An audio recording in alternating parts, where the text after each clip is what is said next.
Hello again, welcome back to Asgard, and welcome back to All the Mods Expert Remastered. So I hope you guys had a wonderful New Year's, and a safe New Year's and all of that. I have done a bit of work around the base. Of course, I was kind of busy with New Year's and everything, but I did set up this second farm. You know how we have the endstone one over there set up. And this one does eggplants and garlic. And then when we get into farming stations and all of that, we'll just do like half and half. Because I don't really feel like there's any point to have any more than this. I mean, already if I harvest all this, it's like over a stack of food at a time. So food is pretty much an obsolete thing. It's been obsolete for most of the pack. Or most of our time on the pack. And then I also did a bit of mining. I did a bit of cleaning up upstairs. And a zombie broke my door. Sometimes they drop in here. I've opened up the whole ceiling area. So that is all open. And I've started kind of doing some work through here. And up here, I've been kind of building these out and figuring out, I think I figured out exactly how I want to do this. And originally I was going to start working on the fountain parts that drop down and come over to here. But I think I'm going to wait until we get into flight, which isn't too far off. And I think I'm going to wait for that because it's just going to be a whole lot easier because these are going to be rather large structures that kind of come up and drop the water down. Today we are going to be resuming work with rockhounding.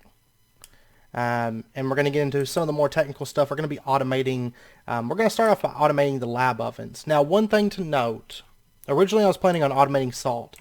And you can see I even crafted an analog crafter in anticipation of automating salt.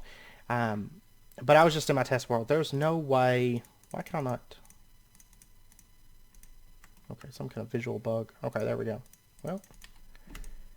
Well, this is so bugged. Okay, I think I'm gonna have to relog real quick. I'll be right back. Okay, that seems to have fixed it. So, anyways, I made an analog crafter in anticipation because originally I was thinking, well, we'll just pump, send the water into a fluid tank and then just use that fluid tank to turn it into water buckets and then just cycle through crafting the salt for us. However, one thing I forgot, I didn't think about whenever I was planning all that, is the analog crafter doesn't allow you to extract empty containers, so buckets.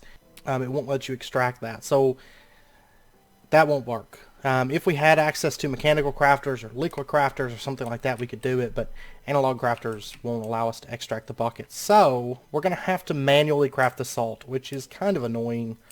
It's probably one of the most dreadful activities ever. There's a couple ways that we can speed it up, and we will do those, but it's still going to be very, very frustrating, very, very annoying.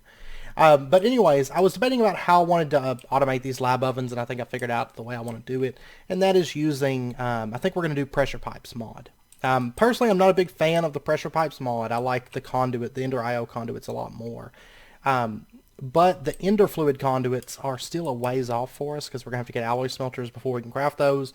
And the benefit of using the pressure pipes mod is that it allows us to transfer multiple fluids through a single line, which is kind of key, I think, when it comes to doing rockhounding. Because the nice thing about these rockhounding machines, if the recipe that you don't have set in this, if it does not accept a certain fluid, like for example, sulfuric acid requires water. Okay, I think, it does.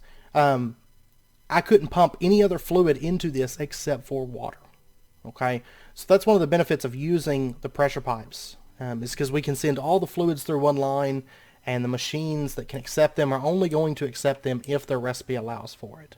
Later on, we'll upgrade it with Ender fluid conduits. So, but we're also going to use some fluid conduits from Ender IO.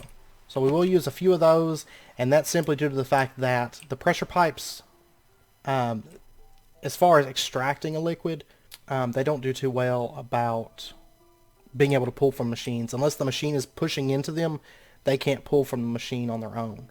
Okay, so we're going to use a conduit to extract the liquid, and then we will use the pressure pipes to actually move it around. So now it's going to be semi-automated. The liquid moving and creation, all that stuff is going to be automated, but we are still, for right now, we're going to be manually putting in salt. Or not, well, not salt, but the compounds. We're going to be putting those into the lab ovens. So But anyways, I think what we're going to do is we're actually going to plug into this water system that's over here that we've got. Because, I mean, this is more than enough to run our water mills. These are running. The blades don't spin after I relog. And if I open them up, then they start spinning. It's just a bug with it, which is kind of frustrating because these are going to be glassed in. So they're not going to be spinning all the time. I'm kind of disappointed about that. But, man, I've got some fluid pipes here left over from doing the decorations in that IC2 room. So I'm just going to grab those. Oh, by the way, I'm on the server right now with Xtanos and Faraday. So I'm going to have to make another door. That's going to drive me insane. But anyways, what I'm going to do, this area kind of between this room and this room is just mainly going to be used for piping. This is all going to be hidden once we change over the to conduits and then facade them and all that. We'll hide that. But anyways, I'm just going to bring some fluid pipes, some immersive engineering fluid pipes over, and right here is going to be where the machines are laid out. Yeah, so we'll come to about right here. Actually, let me turn this back by one. We're actually just going to come over to there, and I'm going to use fluid tanks. I'm just going to put that there, and it can get the water. I guess that's how I'm going to do it. Yeah, that's fine. It doesn't really matter. These things aren't terribly expensive. They're just kind of a nuisance to craft. That's what I've noticed with this pack is a lot of the stuff's not too bad to make. It's a lot of nuisance. So, and the fact that they put like storage, the drawer controller so far into the pack is kind of a nuisance. Okay, so we got water moved over, and then what we're going to do is we're going to start getting into pressure pipes because I'm going to move the water around just like the rest of our fluid. So water is going to be part of the pressure pipe system. So what we're going to need to do is we're going to need to make high pressure outputs and inputs, and then high pressure pipes. Okay, now these things aren't terribly expensive. I am going to need to get, I've got some stuff in my bags here, cactus, iron, I've got glass. Okay, so first up for the high pressure pipes, I'm going to go ahead and make like two crafts of those. That'll be fine for right now. And then high pressure outputs, we're going to need these pressure system interfaces for the inputs and the outputs. These require ender pearls, glass panes, redstone. Did I get? Yeah, I got the glass panes out. Okay. And we can craft 5 right now. What am I low on? Glass panes. Okay, that's not a problem. I'm just going to craft 5 for right now, and let's go ahead and make ourselves a high pressure output and high pressure input. Alright, so we've got our high pressure input, high pressure output. And then what we're going to do is let's put our high pressure input. Yeah, input is inputting into the piping system. Output is outputting from the piping system. So what we're going to do is we're going to put the high pressure input. I'm just going to put it like right here, I think. And let me kind of open this up so you guys can see. Let's actually go down one.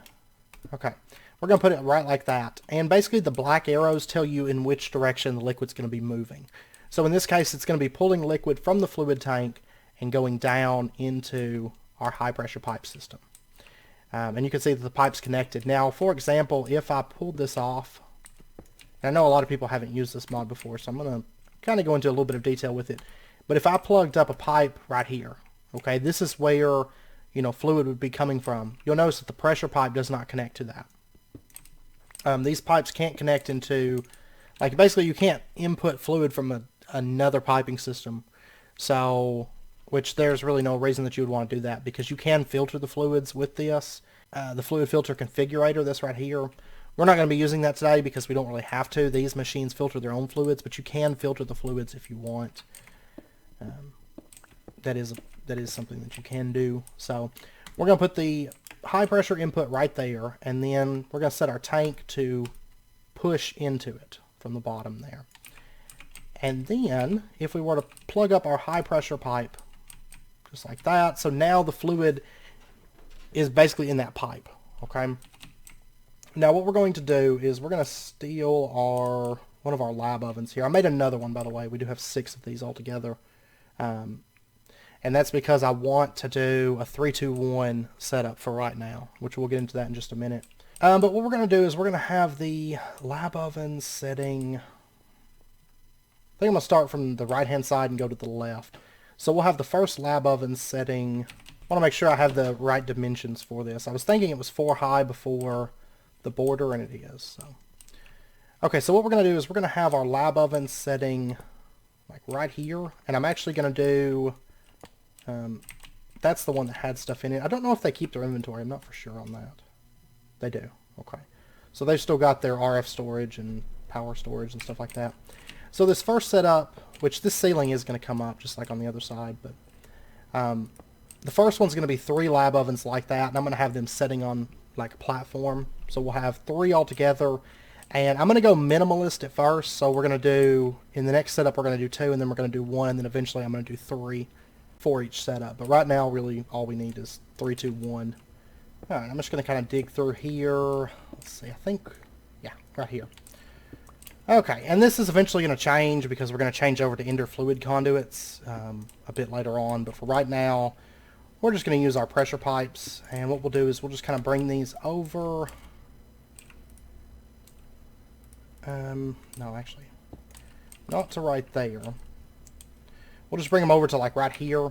And then what we're going to do is let's get our high pressure outputs. And actually, I need to craft 3 of these. So let's go ahead.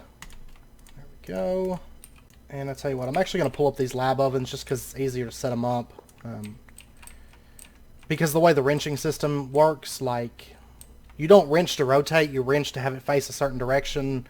And with the lab ovens there, it's a pain. So anyways, I'm going to bring the pressure pipe line just straight up like that.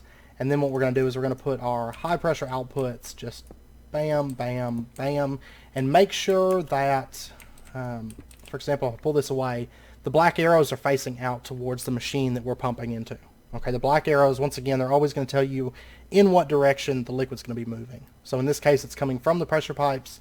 And you can see the pressure pipe has connected into the back of that. And it's pumping straight over into the machine. So these are very, very direction specific. So, and we'll just put our lab ovens back down, and there we go. And then what I want to do is, let's actually take a look at, I believe it's sulfur-bearing compost with water makes sulfuric acid. Okay, great. So sulfuric acid, this one here, we're going to change it to sulfuric acid. And then this one here, we're going to change it to sulfuric acid. And basically the main liquids we're going to be making with this setup, there's going to be 3 of them for today. That's sulfuric acid, hydrochloric acid, and hydrofluoric acid. These 3 acids are the ones we're going to be making. Hydrofluoric is the sodium chloride compost with sulfuric acid. And then the hydrofluoric is sulfuric acid with fluorite-bearing compost. Okay, so that's why we're going to be making so much sulfuric acid, because these require sulfuric acid to make it. And I think 3 of them, actually I don't know what I was thinking. I was doing a 3-2-1. I think I just need to do a 3-1-1 setup for that. For some reason in my head, I was thinking that hydrochloric acid made hydrofluoric acid. I don't know. I don't know what I was thinking. Okay, so we'll just do 3-1-1, and then we'll have an extra lab oven, which we're going to need more later because there's a lot of other liquids to make. And then if we hit activation, you could see it starts getting water. And we'll go ahead and activate this one, and we'll activate this one. So I think it's going to prioritize. Okay, that's a little bit wonky. And I don't love it. Because if I activate, like, okay, this one's getting water right now. If I activate a second one, it stops getting water. Not a big fan of that. So, I'll tell you what, okay, let's pull off these lab ovens, and we're just going to do 1 lab oven for each fluid then. I don't think it's really going to matter, because like I said, we're not going to use this, like, we're going to use this stuff a bit, but not, there's other alternatives to some of the stuff, like osmium and stuff, that we're going to be doing for that stuff. So, that's fine. I'll just have 1 of them set up. That's fine. That'll be plenty. Okay, so we've got water coming into this lab oven. And then what we can do is we can take our... Do I have any sulfur? Yeah, I've got sulfur-bearing compost right here. And if we were to drop this into there, and then we're going to need some coal, which I don't have any. Let's grab like a stack of coal. You can also use coal blocks if you so desire, but And then let's get ourselves a stack of redstone. Okay, so there we go. Sulfuric acid is being crafted by our lab oven. Now, we are going to have to do a separate, and this is one thing that's going to change once we get into Ender IO. One reason I want those conduits, because Ender IO conduits can input and extract on the same side. These, once again, you cannot do that. They're very side specific. So what we're going to do in this case is, let me actually pop over here. I had some conduit binder being smelted up. Or did I already grab it? Oh yeah, I grabbed it. Never mind. Okay, so what we're going to do is, let's get ourselves... Oh, by the way, I did do a bit of sorting with these chests, like, you know, things are getting a bit more organized. To the point that I can actually find things, but I did spend a bit of time working on that. Okay, we should... you can't... okay. You can't make quite clear glass. This is, once again, this is another runaround, which is kind of annoying. Like, we can still make quite clear glass, or not quite clear glass, but the conduits, but what we're going to have to do is we're going to have to smelt down glass in the smeltery. Like, the ability to chisel quite clear glass is disabled in this pack, so now we have to smelt it in the smeltery, and then pour it out, and it's 1-for-1 to make the Tinker's Construct glass, the clear glass right here. Okay, so we've got our clear glass. We actually don't need very many of these conduits, so... And there we go. Fluid conduits. I feel like that was like just a step in there just to take up time. So, okay, so what we're going to do is we are then going to attach our fluid conduit right here, and we're going to say that you can extract, always active. You can see that it filled up with something. That's our sulfuric acid that we created. And then what we'll do is we're just going to plug up right here next to it. We're going to do a, okay, I'm actually going to have to make some panes. And we're going to do a high pressure input. Alright, high pressure input. There we go. And let me make some more of these. Yeah, that's probably going to be plenty for this episode, I'd say. Okay, so high pressure input, and we're just going to put this down right here. And then we'll just attach a high pressure pipe right like that. Okay, so now this line is transferring our water as well as our sulfuric acid. Okay, so then we're going to take our other two lab ovens that I put back down, and we're going to set the next one up like right here, and I don't want that to connect. We're going to set this one to, not sulfuric acid, we're going to set this one to hydrochloric acid.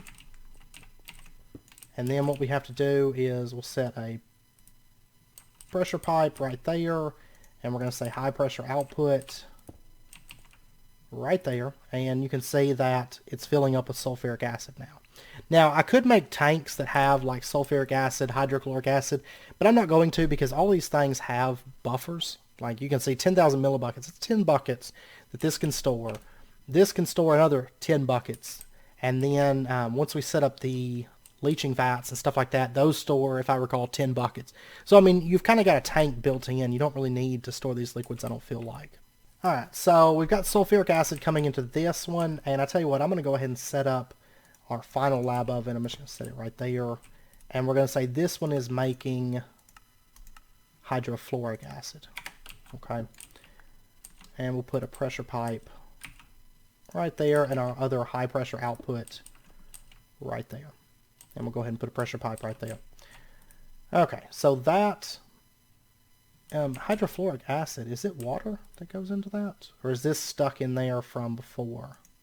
No, I know it's sulfuric acid that goes into that. There's not like a convenient way, I don't think, with this mod to empty that. Okay, tell you what, I'm just going to take this one over here and set it down, and we'll grab another one. I'll sort that one out. I got to figure out exactly... I don't know that there's an easy way to empty those. I'm sure there is, I just don't know. Like I said, I'm not super familiar with rockhounding. I'm not a big fan of rockhounding, and I'm not... Because, like, Mechanism and stuff has that, the little fluid extractor. Forestry has a little fluid extractor, like the pipet. I don't know. Anyways, I'll see if I can find a way to empty that. Anyways, we'll set this one over to hydrofluoric acid and activate, and it's starting to get sulfuric acid. Okay, so we've got hydrofluoric, hydrochloric, and sulfuric acid being produced in these. And that should fill up, I still got a little bit of sulfur-bearing compost, so that should fill that up and have a little bit left over. I'm going to have to make some more of that sulfur-bearing compost, but it goes a long ways. Okay, so we've got that set up, and then we just have to plug up the extracts, and let me get two more fluid inputs. Realistically, I could extract out the same conduit, and that's what I'm going to do. In fact, I'm only going to need one input in that case, so we'll put extract on both of those, and then we'll do the wrench. I would use the wrench, but the wrench is so wonky with the pressure pipes that I'm not going to use it. Because it's like, you can't rotate it. You have to do it, like, in the direction, so it's really just as easy to, like, come down here and set it up right the first time. Now, of course, these are only going to be able to move one fluid at a time since it's standard conduits, but these don't. I mean, they take a little while to run, so that's not a problem. Okay, so now that that's putting in, the hydrofluoric acid and the hydrochloric acid. Hydrochloric is salt, so if we were to dump... I'm sorry. Oh, yeah, that's right. We need compound, not just straight materials. So I'm going to go ahead and grab our lab blender, and I'm going to move it over here just so it's a little bit closer. And I don't know, do we want to... Tell you what I might do is have like a lab blender setting above these, like all of them. And then what we could do is say, I want to put that coal back in there. Okay, I'm going to dump the coal in there. Of course, this one already has some storage built up. And then this is the hydrochloric acid. This is going to require salt, so we'll just put... okay, we're going to put salt in there. We're going to lock it in, and I went ahead and put activation on. Salt's going to be the annoying one because we don't have an easy way to automate the salt at the moment. We will before long, once we get an arc furnace and stuff. It's a little ways off, but I think that would be the next one that we're coming up on is osmiridium ingots. So we're not too terribly far from that, I don't think. Alright, so we dump salt in there. There we go. We got 4 sodium chloride compost. And then kind of what I'm thinking is we can have, we could either do a hopper, just feeding straight down, or just transfer nodes. And I think we're just going to do transfer nodes, because I've got transfer, the nodes already crafted, and I'm just going to make one more craft of the pipes. That's going to give us enough, because I had these kind of laying around, so...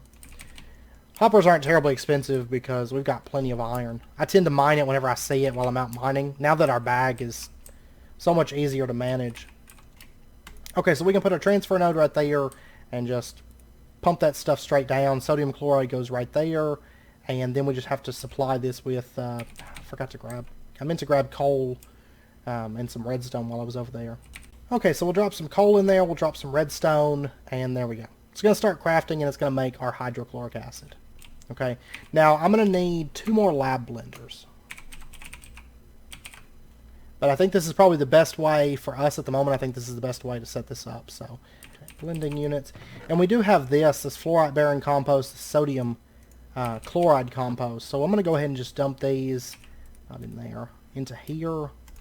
So sodium chloride and fluorite-bearing. And then also, there you go. So that can start running for us. So there's hydrochloric acid. And you'll notice, I mean, it's not going anywhere. It's not going into those pipes. It's not going to be able to go into those pipes until it has a place that it can go. Okay, so it's just going to kind of build up in there and kind of act as a buffer for that liquid. 10,000 millibuckets tank, more or less. So, and that liquid's going to go a long ways. That's why I'm not too worried about, like, stockpiling up a ton of it. Okay, so there's our next 2 lab ovens. So those are done.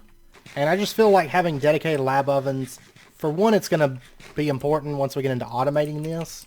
Like once we have conduits and a storage system and stuff like that, and we have items moving around. At this point, it's really just going to be plug and play. Like you just plug it up and there you go. Everything's already set up for that. So, which will come in handy. Okay, so there's our lab ovens, and then we'll just plug these up. And since these lock like that, I mean, there's no salt in this, but it does save that as the registered. I need coal. That's the worst thing about building with the future in mind, like future setups, because like I have to run so far to get coal right now. Long term, it's not really going to be a concern, but right now it is painful. Okay, so we'll dump these into there, dump that into there. This one is going to be needing the fluorite, so we'll just dump that, activate it, put fluorite there and lock it in. So it's making fluorite-bearing compost, and it's dumping it into this right here. And it's, you know, it's moving it faster than this is running through stuff, so that's not a problem. This is going to need more redstone. I probably just need to bring blocks of redstone over here. But actually fairly soon, we'll be able to upgrade these so they can use RF power, so that'll be alright. And then this one right here uses the sulfur-bearing compost, which we don't have any of, but we can easily get some of with more coal. I tell you what, I'm just going to grab our bituminous coal. We don't have a whole lot of use for that. And then let me get like 3 more stacks of redstone. We're going to run through the redstone pretty... honestly, I could get by probably at this point without needing to put more redstone in these, because we're going to be changing these over soon to use that RF power, but that's fine. I've got lots of redstone, so... Okay, so that's running, and we've actually got a lot of, quite a bit of fluorite. We'll have plenty of hydrofluoric acid. So this is the only one that might change a bit as time goes on, but for right now we're going to put bituminous coal blocks in there. It's going to make our sulfur-bearing compost for us. That crafts 3 at a time. That's fine. But before too long, once we get a little bit farther, we're going to be doing pyrite shards instead. Instead of using the coal, I think. But anyways, so those are running. They're making our fluorite-bearing compost. This is crafting. It's making more of that sulfuric acid. And these are going to start building up. Now, it's going to take a while for these buffers to get filled. Okay, but anyways, that stuff is semi-automated. And then we'll get the salt automated later. We'll get, you know, some of that stuff. But, I mean, the liquid creation's done for those first 3 liquids anyways. Alright, so let's get back into the quest book here.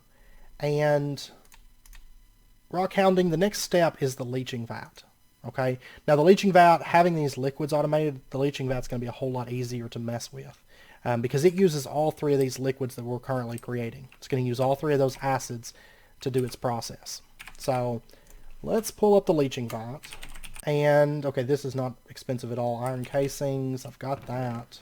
Alright, so basic logic chip and leaching vat. There we go. That completes that quest. Okay. Now, let's see. They're going to give us either 4 fluorite-bearing compost, sodium chloride compost, or sulfur-bearing compost. Sodium's a pain, but I feel like sulfur is a little bit more expensive. So I'm going to take the sulfur. No, I'm going to take the sodium chloride. I have plenty of coal. And then we also get a slurry agitator, a transfer node for fluids, 16 coal, 8 redstone. So the leaching vat, where do we want to set this up at? I'm probably just going to set it up over here near these machines because it kind of goes hand in hand with these machines. And then our slurry agitator, that goes right there. And, oh yeah, the sodium chloride compost. I'm going to dump it into there. And then what we're going to do is we're going to bring our fluids up and over to this. So we're going to need another high pressure output. I'm actually out of cactus greens. I'm going to have to go get a little bit more cactus. I thought I'd have enough for the episode, but then I made this extra input, so... Okay, so there is our cactus grain, and I'm going to want 1 more high pressure output. There we go. We've used like 2 stacks of iron in this episode already. It's crazy. Okay, so we'll put the high pressure output right there, and then what we're going to do is we're just going to bring some of these pipes over. I don't have enough. Nope, I'm 1 short. Okay. Which means I'm going to need more cactus greens, but I've got more smelting, so that's not a problem. Alright, so we'll get another craft of that. And then what we'll do is we'll just plug up our high pressure pipe, like so. And you can see that it's filling up with hydrochloric acid, and then There goes sulfuric acid. And there goes hydrofluoric acid. Okay. Now, sulfuric acid, of course, it's kind of running thin at the moment because it's got to go to, it has to go to so many different places at the moment. But what we can do now is we can take these gangues, okay? And we're going to take the sulfide gangue. We're going to take these. And then what we can do is we can take this, put it right into there, and we're going to have specific gravity settings.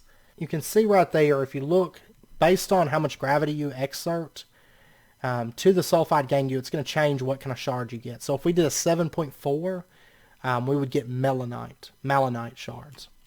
4.49 is greenokite. There's serenite at 4.77. Sulfonite, you're going to be doing a lot of NEI at this point. And this is one thing I'm not crazy about rockhounding because it's a little bit just excessive, I think, for just fun kind of play. Sometimes some mods just push it to a point where it's just like, okay, that's enough, I feel like, with it being Minecraft. But anyways, you can go through here. Pyrite is 5.01. Now you'll notice there is no 5.01 or whatever it was. But if you take a look here, if I set it to 5, for example, it filters from 4.5 to 5.5. So there's always going to be about a half a point in, positive and negative as far as the gravity goes. So if you set it to, say, 5.5, you're going to get things from 5.0 to 6. I'm going to set it for the pyrite, I'm going to set it to about a 5. So we're going to get between 4.5 and 5.5. And then what we can do is we're going to need some coal, of course, and activate. Okay. So this is going to start running. You can see these bubbles up here start filling up, and it's going to start consuming some of these fluids. Now altogether for one process, it's going to consume 40 millibuckets of sulfuric acid, 30 millibuckets of hydrochloric acid, 20 millibuckets of hydrofluoric acid. And you can see right here we just got pentlandite shards. We got 3 of those. And you can see their category matches their gangue. So, but you can see right there it's 37% nickel, 33% iron, 33% sulfur, which that'll be a little bit more important a little bit later on. And then we got petrokite shards. Now later on, if we want to fully automate this, which we probably will, what we'll have to do is it's a bit much because you're going to have different gravity settings that you're going to want to filter on. So you have like multiple leaching vats, each with different gravity, and then have that stuff sent over based on that.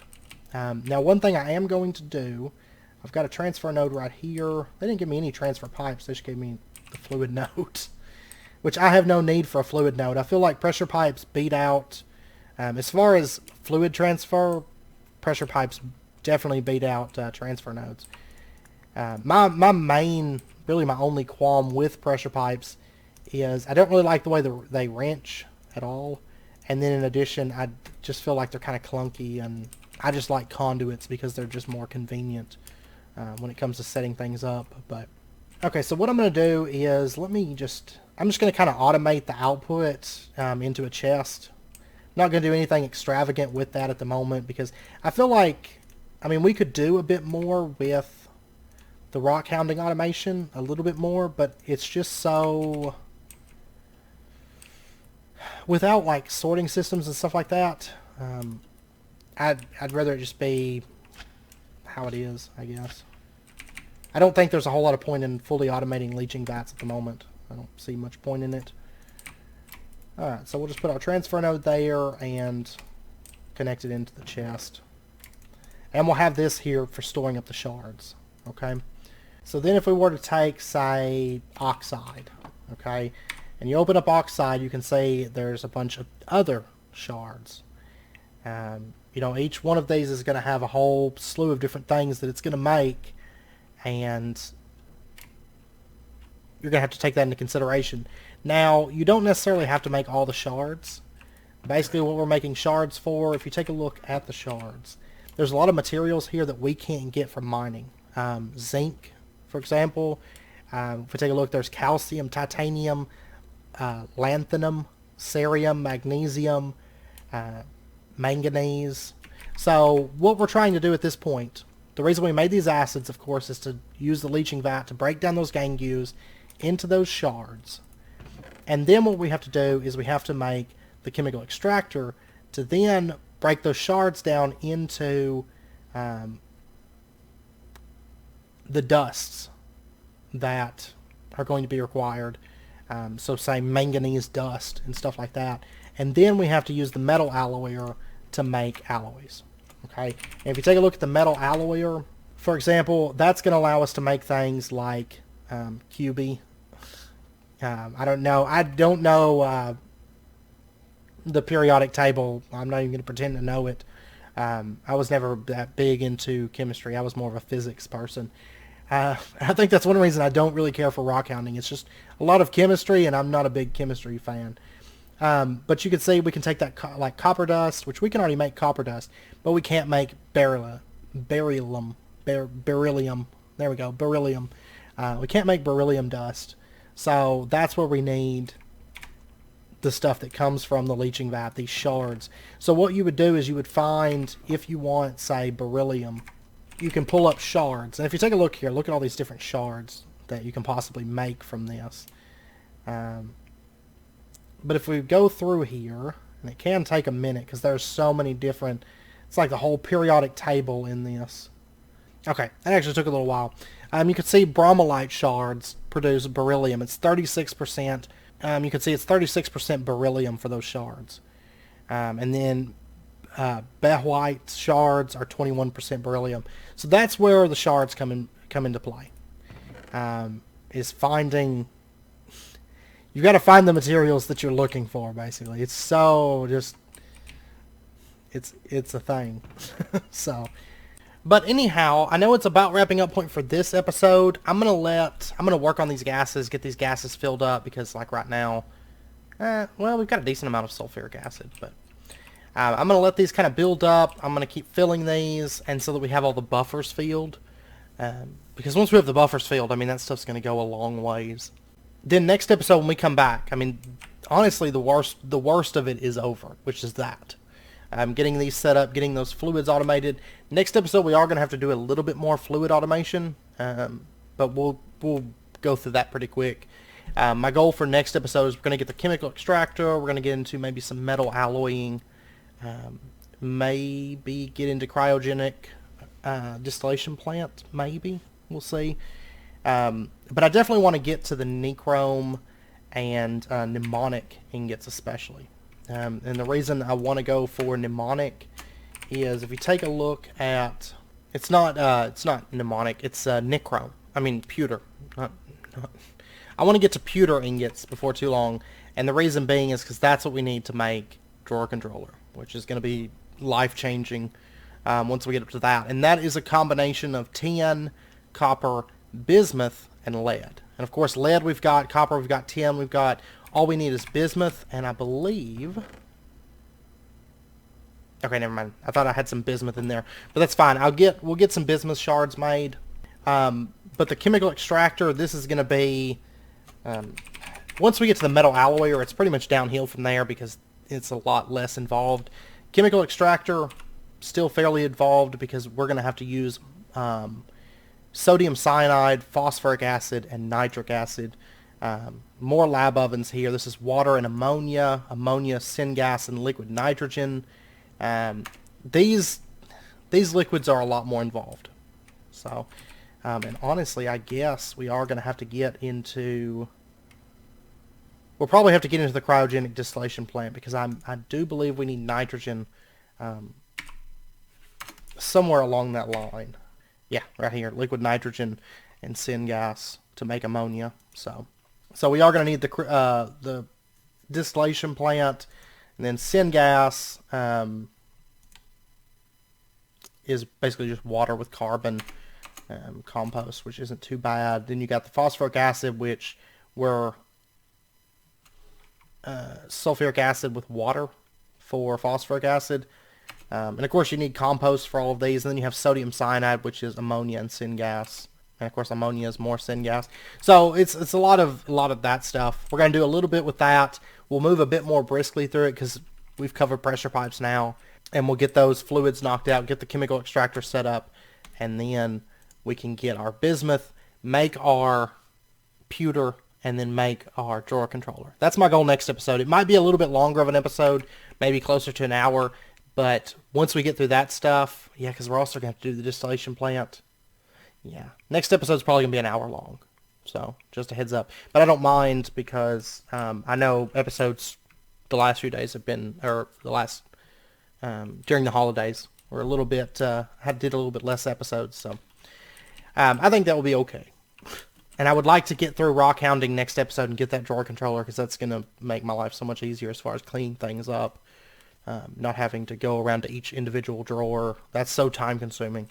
But anyways, I hope you guys enjoyed the episode. If you did, as always, be sure and hit that like button and go ahead and subscribe if you're not already to stay up to date with when new videos come out.